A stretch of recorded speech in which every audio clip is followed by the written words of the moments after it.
tudo bem? Espero que todos estejam bem. Vamos para mais um estudo bíblico. Hoje nós vamos falar sobre o apóstolo Tiago, tá? Tiago o menor, né? Porque nós tivemos outros Tiagos na Bíblia, tá? E esse era o irmão de Judas Tadeu, né? Gêmeo. Vamos lá então, quem era Tiago?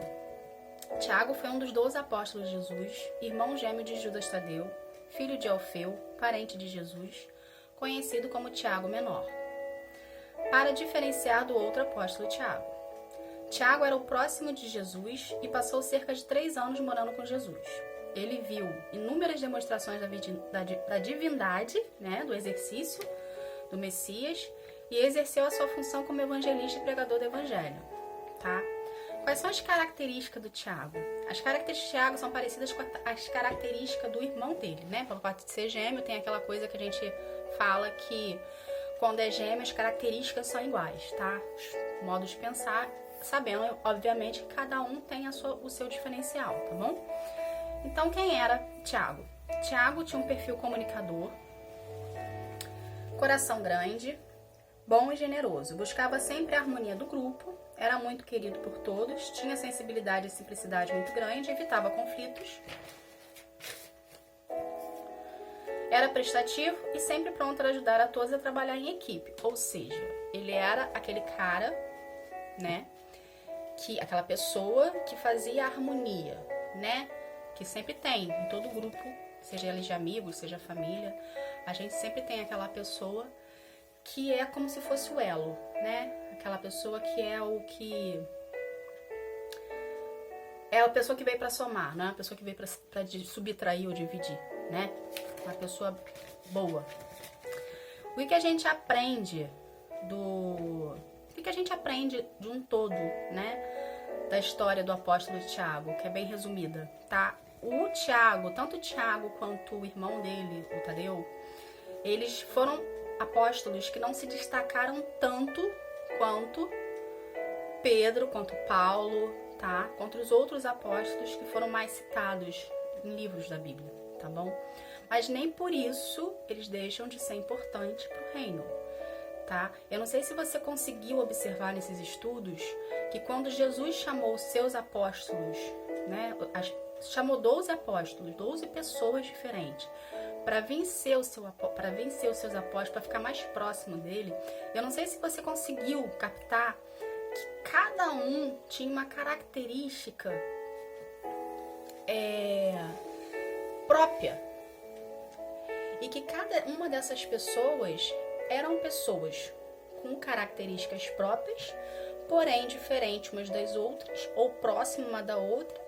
Mas mesmo assim, mesmo tendo as suas características diferentes, não houve conflito entre eles. Pelo contrário, havia respeito, tá?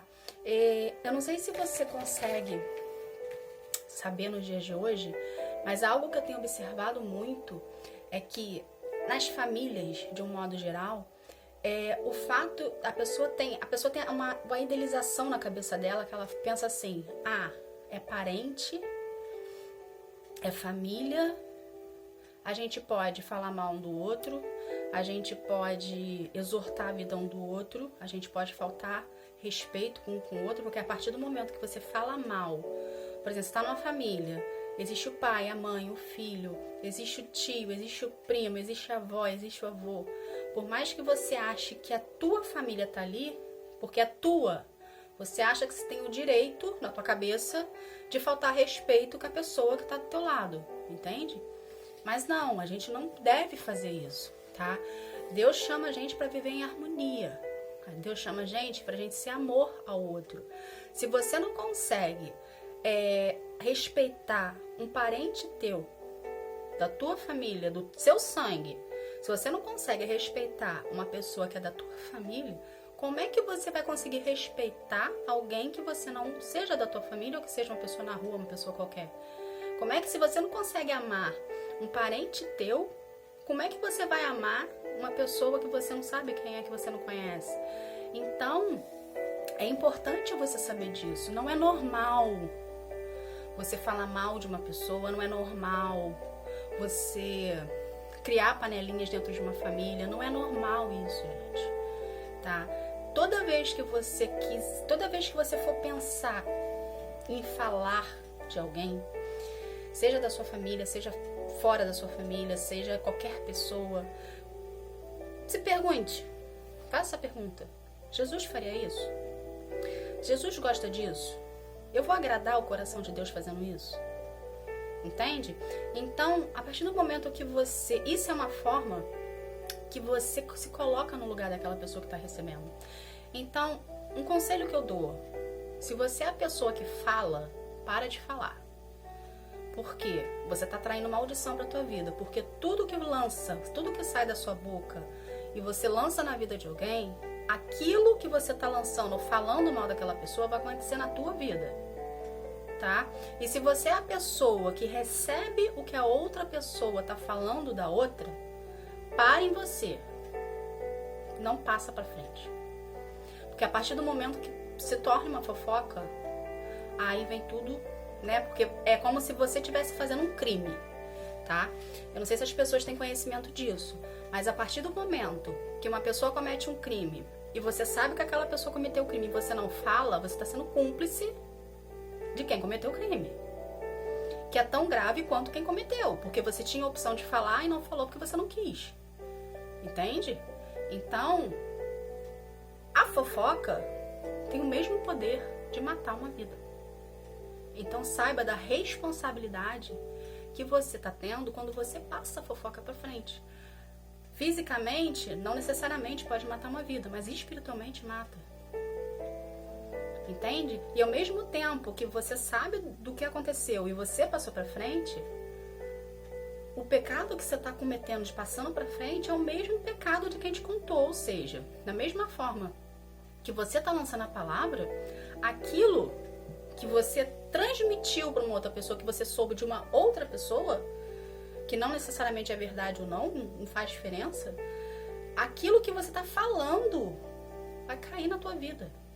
Entende? Então, é importante você ter consciência disso. Por isso que às vezes é melhor você se calar, tá? Se cala. E não deixa essa fofoca que tá, enfim, que você escutou criar raiz. Entende? E se puder repreender pelo poder do nome de Jesus também, quando a pessoa vir falar pra você, ou você dá um corte nessa pessoa, ela fala só: não sou dessa vibe, não curto essas paradas, não, por favor, nem me fala, quero nem saber. Entende? Então, bloqueie o que você escuta, porque o seu coração, ele vai se alimentar de uma palavra que não vai edificar a tua vida, pelo contrário, vai destruir a tua vida, porque você está sendo receptáculo de algo ruim, tá? E ao mesmo tempo, você não vai edificar a vida de ninguém. E uma coisa que as pessoas têm que se atentar é que as pessoas falam assim: ah, eu sou uma pessoa boa, eu não matei ninguém, eu não roubo ninguém, eu não cometo mal nenhum pra ninguém, então eu não peco. Não, você peca. Todos os dias. A partir do momento que você pensa, a partir do momento que você fofoca, você não precisa matar uma vida. Mas se você fofocou pela vida dela, se você tá falando mal dessa pessoa, você peca. E pra Deus não existe tamanho de pecado. Pecadinho desse tamanho, pecadão desse tamanho, pra Deus é a mesma coisa. Por isso que a gente tem que pedir, por isso que na Bíblia fala que a gente tem que perdoar, pedir perdão, perdoar e pedir perdão pra Deus 70 vezes 7. Ou seja, 70 vezes 7 são 490 vezes por dia. Entendeu? Então, você tem que sim pedir perdão, você tem que sim liberar perdão, você tem que sim se policiar das coisas que você tá, das coisas que você tá fazendo, das coisas que você tá ouvindo, tá? Não necessariamente porque é parente teu, é porque é amigo próximo, você tem obrigação de ouvir, você tem obrigação de fazer, tá? Ame ao teu próximo como a ti mesmo, respeite o teu próximo como a ti mesmo, tá bom? E saiba que quando a gente busca muito, a gente quer muito que o mundo mude, né? O mundo é um conjunto, né, de lugares e pessoas, mundo. É um conjunto de lugares e pessoas que moram dentro dele e que para o mundo mudar, você tem que mudar o seu pensamento primeiro. Porque se você não mudar o seu pensamento primeiro, nunca ninguém vai mudar. Entende? Então, se a gente não der o nosso primeiro passo de querer mudar, o querer o melhor pro próximo e querer ser bênção na vida do outro, o mundo não muda. A mudança começa pela gente. Então mude a forma de se pensar, mude a forma de você ser, tá? Mude a forma de você ver o outro, tá bom? E lembre-se disso.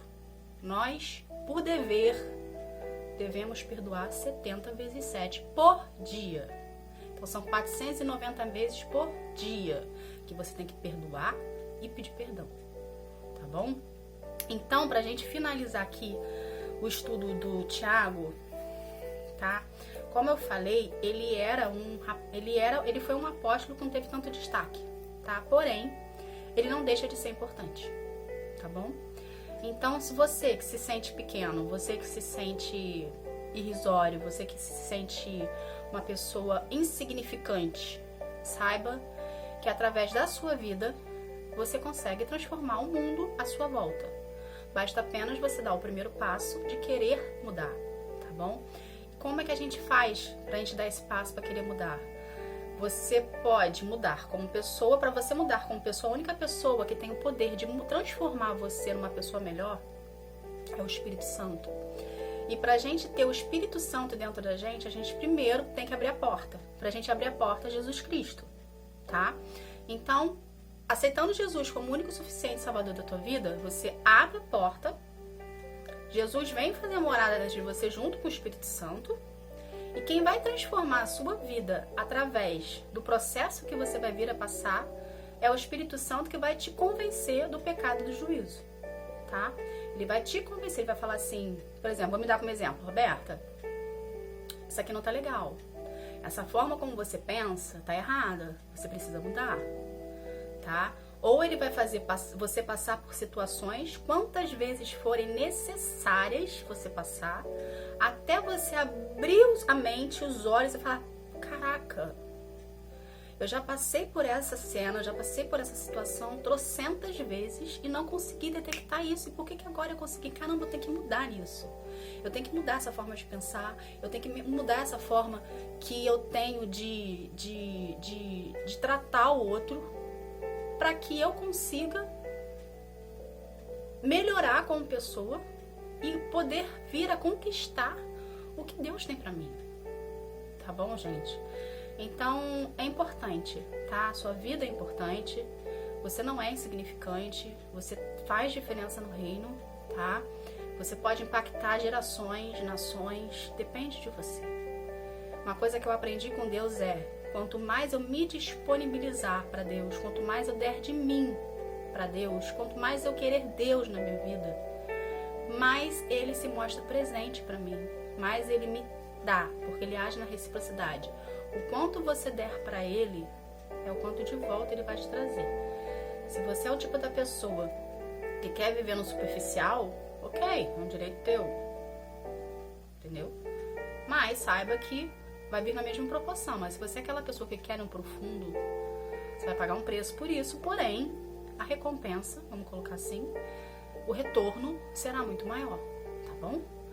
Então, eu espero que, de alguma forma, essa mensagem tenha feito diferença na sua vida, você tenha vindo aprender algo, tá? Que Deus tenha tocado no teu coração e que você venha querê-lo na tua vida, porque o intuito dessas mensagens é explicar um pouco, né? Como é que é o reino, como é que Jesus age, como é que Deus age, tá? Para poder você ter uma noção que não é um bicho de 7 cabeças, que é algo simples, porque Deus é simples, tá? E que você possa vir ter mais contato com Ele e querer ter mais contato com Ele, tá bom? Que Deus abençoe você, fique na paz, que Deus abençoe. Tchau, tchau.